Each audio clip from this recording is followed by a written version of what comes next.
சங்கீதம் 20:7 கூறுகிறது, சிலர் ரதங்களை குறித்தும் சிலர் குதிரைகளை குறித்தும் மேன்மை பாராட்டுகிறார்கள்.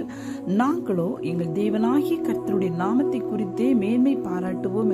அவர்கள் வைத்திருக்கிற ஒவ்வொரு காரியங்களை குறித்து, அறிவை குறித்தா இருக்கலாம், தங்களுடைய பொருட்களை குறித்தா இருக்கலாம், தங்களுடைய மேன்மைகளை குறித்தாக இருக்கலாம். இப்படி தங்களுடைய வாழ்க்கையில இன்றைக்கு மனுஷர்கள் எதையெல்லாம் மேன்மையாக நினைக்கிறார்களோ அவைகளை குறித்து இன்றைக்கு மேன்மை பாராட்டி கொண்டு இருக்கிறார்கள்.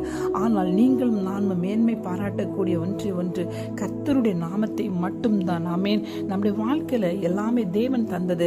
இன்னைக்கு நாம் சம்பாதிக்கிறதற்கான பலனை அவர் தந்திருக்கிறார். இந்த குடும்பத்தை கர்த்தர் நமக்கு தந்திருக்கிறார்.